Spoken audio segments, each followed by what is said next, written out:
What are you doing here? No, no, no. You should be studying. That's what you should be doing. I'm getting ready for Thursday night football. You're getting ready for the test. Here we go. Right, guys. So follow along. Ask any questions you might have on this in class, uh, but follow along, get the answers that you need, and study, study, study. So the first word that was on your study guide is the one right here. It was the old political and government system that France had before the French Revolution. Had an absolute monarchy, meaning that the king had all the power and there were three estates. What were the estates? Well, that was the social class system France had before the revolution. Remember, the first were clergy, meaning priests and bishops. The second were nobility, and the third was everybody else. So it wasn't just 90%, it was actually more than like 97% was all the third estate. The first and second estate did not have to pay taxes, while the third estate did have to pay taxes, and that third estate had to support the first two estates. So we'll get more into that as we go along. The next word that came up was bourgeoisie. This is France's growing wealthy middle class. These were educated middle class people, part of the third estate, that actually pushed for reforms. One of the reforms that they were upset about was deficit spending, which means one of the causes of the revolution. France's monarchy overspending when the country is already in major debt. This can happen in almost any country. It's when you have debt, meaning that you owe money and you keep spending money. Louis XVI was the king of France, very irresponsible, ignorant about the poor, starving, and happy. He almost didn't really want to be king. He was a person that enjoyed the life of royalty but did not want the responsibility of being king himself. He tried to ignore the revolution, and in the end, he was executed during the very beginning of the Reign of Terror. Marie Antoinette was his wife. She enjoyed the extravagant spending, also known for let them eat cake, even though she really didn't say it. Oop, mistake there. Delete. And she too was executed during the Reign of Terror. Absolute monarch was a political system. The monarch had absolute power over the people and legal affairs. Limited monarchy. So this was a political system that emerged from 1789 to 1791. The king had limited power and shares power with a legislative group, which turned out to be Legislative Assembly, as well as also known as the National Assembly. So this happened post-revolution, during the revolution, but did not last for long. Remember, this still gives the power to an assembly and not directly to the king. So the republic, it was a supreme power is held by the people and their elected representatives. So when the king no longer had power, it was technically a republic, which the power was held by a legislative assembly. Jacques Necker, he was King Louis XVI's financial advisor. He advised the king to tax the entire population when they were in debt, and the rest of the estates did not like that, and he was basically fired. So the Estates General was a court that the king held. Each estate was represented, so different number of members from each estate went, but no matter how many members that were in the third estate, every estate only had one vote. And this made the third estate extremely angry because they wanted reforms on the first two estates, number one and number two. So every time they would vote, number one and number two wanted to keep the things the way they were, so they would outvote the third estate. The tennis court out. So when they went to the Estates General, the third estate was eventually locked out. They met at a tennis court and they made the tennis court oath, which means they formed the National Assembly, met in an indoor tennis court, and declared that they would not give up the fight until France adopted the Constitution. So they would not leave or break up the assembly until they had a constitution. Now, during this time, there was also the Bastille. A prison in France, the Third Estate, stormed the Bastille looking for weapons, and the Bastille was a symbol of the monarchy, and storming the Bastille sparked the revolution. It was during what we call a time of the Great Fear. So there was many people in Paris, and they heard about the National Assembly. They heard about the problems from the Estates General, and things became more of a panic. And as they became a panic, they felt that the king would bring troops out against them. So they stormed the Bastille. Remember, that's the giant fort in Paris that was stormed by the people of Paris. They killed the guards, they tore them apart, and they found no weapons, but they freed some prisoners. But it was seen as the beginning of the revolution. To this day, France still celebrates Bastille Day like Americans celebrate the American Revolution, or excuse me, the beginning of the American Revolution.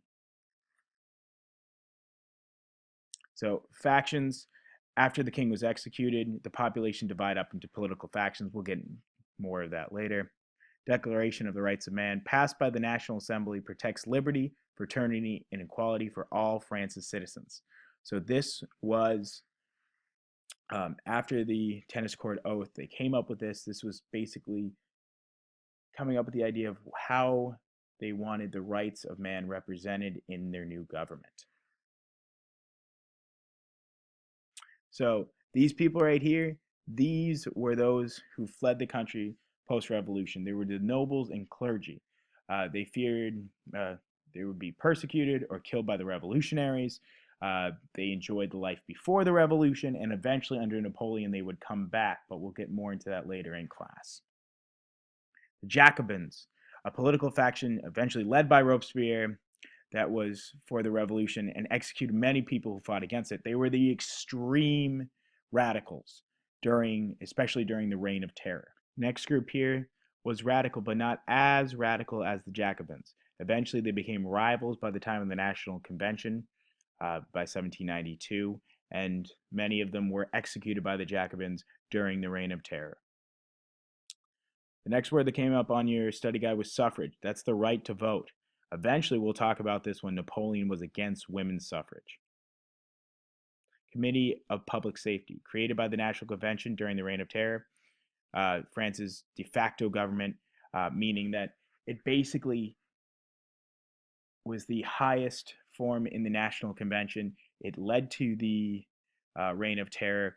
It helped convict people of treason against the government, and it was led by Robespierre, who eventually suffered the fate that he did to many people, which he was executed. But he was a great speaker. He grouped his political party together, and eventually his radical views became too radical as he was the leader of the Reign of Terror. The Reign of Terror itself was a period of violence that occurred after the initial revolution, incited conflict between two rival political parties, and many people were executed. We're looking around tens of thousands of people in the end, all executed during the Reign of Terror using the guillotine, a killing device used during the French Revolution. Has a large blade that falls and chops people's heads off. It was seen as more humane as well as more sophisticated than the original, just axe, which was used in executions before this. Next up was the National Assembly. Remember, the National Assembly was the legislative body that was formed during the tennis court oath. So this was the first legislative body. The second that emerges is the National Convention, which is the National Assembly and in the second stage of the revolution. The National Convention is most famous for having the Committee of Safety, a 12-man group that was headed by Robespierre that was for safety and helped to protect the people of France, but usually ended up convicting people to death. Now, at the very beginning of the revolution, there was this woman right here. She was executed during the Reign of Terror, but Before that happened, she was a feminist who demanded that the French women be given the same rights as men, and she did this right after the Declaration of the Rights of Man, after she saw that it was only for men and not women. Next are your comprehension questions. So the first one was describe the French government putting the Catholic Church under state control. So this happened in the second phase of the French Revolution. And the reaction was that priests, bishops, and the Pope were all upset, including the citizens of the countryside. The clergy were upset at the changes. This was going against their whole way of life. Usually they are appointed to these positions, and now they were going to be voted into these positions. The Pope himself in Rome condemned the change, and the people of the countryside were upset because the church themselves was part of their religion, part of their way of life. So eventually they rose up against the revolutionaries, starting a civil war. Now, what political and social reforms did the National Assembly institute in the first stage of the revolution? Well, they believed that all men had to be equal. Life, property, security, and the resistance to oppression. All men that held that owned land could vote, can hold office with no distinction other than their virtues and their talents. Taxes to the ability to pay, and they were all classes had to pay taxes. That was the big thing. Now, describe the events that took place during the radical phase of the revolution. Well, first, during the radical times of the revolution, it all began with setting up not just a limited monarchy, but more of a republic. And so that's when the National Convention was formed. It was the Legislative Assembly or the National Assembly now at the second stage. There was a new constitution. Eventually, the king was accused of treason and he was executed. He was first tried and then executed. And eventually, what happens with all of these threats in France? As this is going on, you have war with Austria and other European nations around France. You have the countryside revolting against the new government. So what was formed was the Committee of Safety, which was basically like a de facto government or court that was in the National Convention that would try to, quote unquote, keep it safe. But by doing this, it sent many thousands of enemies of the revolution to their deaths via the guillotine. The head of this Committee of Safety was Robespierre himself, which we talked about earlier. Eventually, so many people were convicted that the National Convention feared that they would be sent to their deaths as well. So eventually, they redid the government. They arrested the Committee of Safety members, including Robespierre and the other radicals, and they set up the Directory, which was a 5-man executive branch that had 2 other legislative bodies. Now, the last questions we have explain Napoleon's rise to power in Europe and his defeat and how the outcome still affects Europe today. We'll talk about that later. But for now, please focus on these questions that we've answered today. Anything else on Napoleon, which you can see up here? These questions here? We'll save those for next time. So if you have any questions, please ask. Please follow this video.